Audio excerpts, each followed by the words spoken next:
Assalamualaikum, semangat pagi sahabat. Semoga sahabat selalu dalam keadaan yang sehat dan bahagia selalu. Ada sedikit pantun buat sahabat. Gadis muda berjalan pelan, hampir saja ingin kutarik. Bolehkah kita berkenalan, menambah teman sangatlah baik. Ya, saya video dari Departemen SPPC PCD Division. Mungkin sedikit flashback mengenai awal karir saya. Saya memulai kerja pada saat tamat SMK di Polytron, yaitu di bagian R&D. Hanya kuat setahun, kemudian saya putuskan untuk lanjut kuliah di Polines Teknik Elektro. Selama kuliah saya tetap mencoba mengaplikasikan ilmu saya sebelumnya dengan membuka bengkel elektronika kecil di kos-kosan dan ikut bergabung juga dengan beberapa proyek dari dosen saya. Hasilnya lumayan lah, bisa buat nambah uang saku. Bersamaan saya lulus kuliah, lamaran kerja saya diterima di PT Omron Cikarang, tepatnya di tahun 2004. Saya bekerja di sana di bagian maintenance. Hanya bertahan 3 tahun, saya pindah ke PT ADM di PAD 2 di bagian operation control service part. Awal masuk saya di ADM, saya sempat terlibat konflik hingga 7 bulan saya bekerja. Namun qadarullah berkata lain, Departemen PAD 2 kemudian dibubarkan pada tahun 2008. Kemudian saya pindah ke Planning and Control Department sebagai Planning Service Part, hingga sampai muncul departemen baru yaitu Service Part Planning and Control atau SPPC pada tahun 2018, dan saya berada di dalamnya hingga saat ini. Apakah kamu tahu mengenai budaya ADM? ADM mempunyai budaya kerja ICARE, yaitu Integrity, Commitment, Accountability, Respect, dan Excellent Innovation. Saya merasa budaya ICARE ini sangat bagus jika memang setiap karyawan bisa benar-benar menerapkannya dalam kehidupan bekerja sehari-hari. Bahkan bisa juga diterapkan di luar lingkungan kerja sekalipun. Integrity berarti menjunjung tinggi kejujuran, kebenaran, martabat, dan akhlak. Tanpa integritas kita tidak bisa menjalankan budaya ini. Komitmen, setiap karyawan harus mempunyai komitmen untuk bekerja bersama-sama mewujudkan tujuan perusahaan. Accountability, bekerjalah semaksimal mungkin sesuai tanggung jawab sehingga bisa dipercaya orang lain ataupun tim. Respect, saling menghargai, menghormati perbedaan dan selalu membina kerjasama. Komunikasi yang baik antara perusahaan, serikat, dan keluarga karyawan akan membawa sinergi yang baik dalam produktivitas. Terakhir, excellent innovation, terus-menerus melakukan inovasi. Jangan pernah menganggap metodologi yang sudah ada sudah sempurna. Selalulah mencari ide-ide perbaikan. Adakah figur eksternal atau internal yang dikagumi? Ada dong. Bukan. Punakawan. Punakawan berasal dari kata puna dan kawan. Puna artinya susah, sedangkan kawan artinya saudara atau teman. Jadi arti kata punakawan adalah teman atau saudara kita di kala susah. Di zaman sekarang kita bisa disebut sebagai teman sejati. Dalam penafsiran lain, puna bisa juga disebut sebagai pana yang berarti terang, sedangkan kawan teman atau saudara. Jadi penafsiran lain, arti kata punakawan adalah teman atau saudara yang mengajak kita ke jalan yang terang. Punakawan ada 4 tokoh: Semar, Gareng, Petruk, dan Bagong. Tokoh punakawan yang pertama adalah Semar. Semar berasal dari kata samara yang artinya bergegas. Semar merupakan pusat dari punakawan yang merupakan inti asal-usul dari punakawan itu sendiri. Semar sangat disegani baik dari kawan maupun lawan. Semar menjadi tokoh yang dihormati namun tetap rendah hati, tidak sombong, jujur, dan tetap mengasihi sesama. Semar memiliki kelebihan tetapi tidak lupa diri karena kelebihan yang dia miliki. Semar digambarkan memiliki kuncung putih di kepala yang diartikan sebagai simbol dan pikiran. Semar juga memiliki hidung sunti yang membulat tetapi tidak pesek. Badan Semar berbentuk bulat, gemuk, wajah bulat, dan mata berair. Semar menggunakan perhiasan giwang lombok, gelang gigleng, sabuk dawala, pocong dagelan, dan motif boleng. Filosofi Semar yaitu jari telunjuk seolah menuding, melambangkan asa atau keinginan yang kuat untuk menciptakan sesuatu. Mata yang menyipit juga melambangkan ketelitian dan keseriusan dalam menciptakan. Punakawan yang kedua adalah gareng. Gareng atau nala gareng berasal dari kata hoiron, memperoleh kebaikan. Nala gareng adalah seorang yang tak pandai bicara. Karakter yang disimbolkan adalah cacat kaki, yang menggambarkan manusia harus berhati-hati dalam menjalani kehidupan. Tangan yang cacat menggambarkan manusia bisa berbuat tetapi tetap Tuhan yang menentukan. Kemudian mata juga cacat menunjukkan bahwa manusia harus memahami realita kehidupan. Tak selamanya kehidupan itu indah. Gareng memiliki sifat penuh toleransi, suka menolong, dan sifat yang sepi ing pamrih, rame ing gawe, dan jauh juga dari watak aji mumpung. Ciri-ciri spesifik lain dari gareng adalah rambutnya yang dikuncir, hidung nerong glatik mirip terong kecil, mulut mesem mata senyum dengan dagu jupek. Badan gareng geropoh berukuran kecil dengan perut ngendil, bahunya brojol, tangan kiri tekle, jari-jari ngepal, tangan kanan membumi. Gareng menggunakan atribut kalung bobok dengan bandul yang dibuat dari uang logam yang berlubang tengahnya. Jadi filosofi dari gareng yaitu anak pertama dari Semar yang tercipta dengan tangan yang cacat, kaki pincang, dan mata yang juling. Hal tersebut menciptakan sebuah cipta yang tidak sempurna. Tokoh punakawan yang ketiga adalah Petruk. Petruk berasal dari kata fatro, yaitu tinggalkanlah. Petruk adalah anak kedua dari Semar. Tokoh Petruk digambarkan dalam bentuk panjang, menyimbolkan bahwa pemikiran itu harus panjang. Dalam menjalani hidup ini, manusia harus berpikir panjang, ojo grusa-grusu, dan selalulah bersabar. Bila tidak berpikir panjang, biasanya akan mengalami penyesalan di akhir. Petruk memiliki ciri fisik berbadan besar dan tinggi, kepala besar, bahu lebar, mata juga besar, telinga pun besar, mulut tertawa lebar, dada lebar, perut tebal, tangan panjang, dan kaki pun panjang.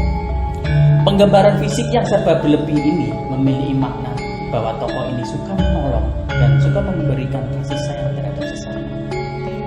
Tokoh Petruk menggunakan kalung genta, menggunakan dawala sutra dengan ikal kecil di atasnya. Jadi filosofi Petruk yaitu kegagalan menciptakan gareng. Lahirlah Petruk dengan tangan dan kaki yang panjang, tubuh tinggi langsing, hidung mancung, merupakan wujud dari cipta yang kemudian diberikan rasa sehingga terlihat lebih indah dengan begitu banyak kelebihan. Tokoh punakawan yang keempat adalah Bagong. Bagong berasal dari kata al-bahoya, yaitu perkara buruk. Bagong merupakan tokoh yang diciptakan dari bayangan Semar. Bagong bertubuh tambun, gemuk seperti halnya Semar. Bagong berkarakter suka bercanda, bahkan saat menghadapi persoalan yang teramat serius, serta memiliki sifat yang lancang dan suka berlagak bodoh. Karakter yang disimbolkan dari bentuk Bagong adalah manusia harus sederhana, sabar, dan tidak terlalu kagum pada kehidupan. Penggambaran fisik dari seorang tokoh Bagong melambangkan bahwa seseorang harus memiliki hati yang bahagia, hati yang hidup, dinamis, dan optimis. Bagong memiliki ciri-ciri tubuh yang bulat, mata meleleng, hidung sunti, mulut dobleh atau duer, bibir bawah dan atas tebal dan terlipat, dagu goleng bersusun, kemudian bagian tengah antara bibir atas dan bibir bawah terdapat gigi yang menonjol. Bagong menggunakan galung gobok dan gelang gagelan. Filosofi Bagong yaitu anak ketiga dari Semar yang merupakan wujud dari sebuah karya. Dialah yang dianggap sebagai manusia yang sempurna, karena walaupun Petruk lengkap dengan sebuah keindahan dan kelebihannya, tetapi Bagonglah yang dianggap sebagai manusia dia juga mempunyai kesempurnaan. Tidak ada manusia yang sempurna. Ya, itulah tadi penggambaran terhadap Punokawan, 4 tokoh dari karakter Punokawan. Kenapa saya memilih tema ini? Karena Punokawan, Semar, Gareng, Petruk, dan Bagong ini merupakan perwujudan dari sifat atau watak asli manusia. Semar melambangkan karsa yang artinya kehendak atau niat. Gareng melambangkan cipta, pikiran atau rasa. Kemudian Petruk melambangkan perasaan, serta Bagong melambangkan suatu usaha, perilaku, dan apabila keempat tokoh tersebut disatukan, maka akan menjadi sebuah karsa, cipta, karya, rasa, dan budi pekerti yang disertai karya atau daya yang akan menjadi budidaya atau bersatunya budaya masyarakat yang dinamakan kebudayaan. Oke, jadi itu terkait storytelling mengenai Punokawan. Saya kembali. Poin I-Care apa yang bisa diambil dari tokoh panutan tersebut? Oke, sekarang apa hubungannya tokoh Punokawan dengan budaya I-Care ADM? Mari kita bahas satu persatu. Semar memiliki integritas yang tinggi, yaitu jujur dan berani menyatakan yang benar.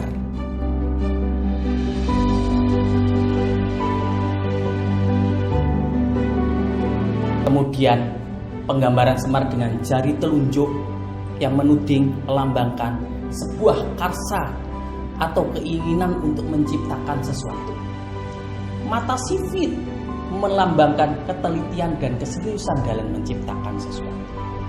Dalam hal ini hubungannya dengan I-Care bisa dikategorikan dalam excellent innovation.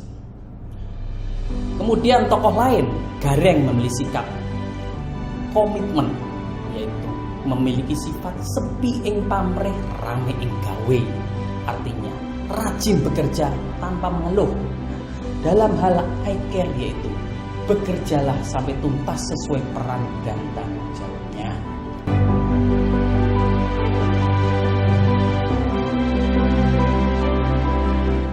Kemudian dia juga mempunyai sifat respect, yaitu suka menolong dan toleransi dengan sesama.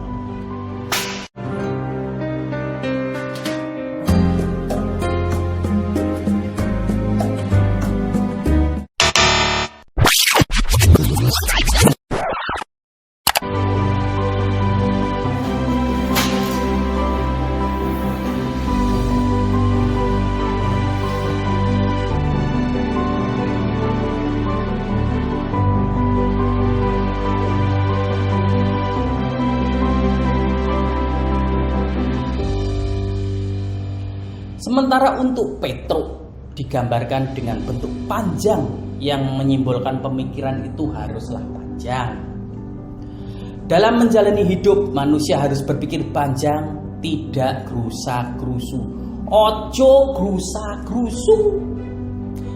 Accountability ada di sini. Berpikir dengan jangka panjang, dengan menganalisa dulu berdasarkan data dan fakta, memperhitungkan dampak dan konsekuensi dari semua tindakan. Dan yang terakhir dari tokoh Bagong, karakter yang suka bercanda dan tidak serius dalam menghadapi persoalan, serta memiliki sifat yang lancang dan suka berlagak bodoh. Ini merupakan contoh perilaku yang tidak terpuji.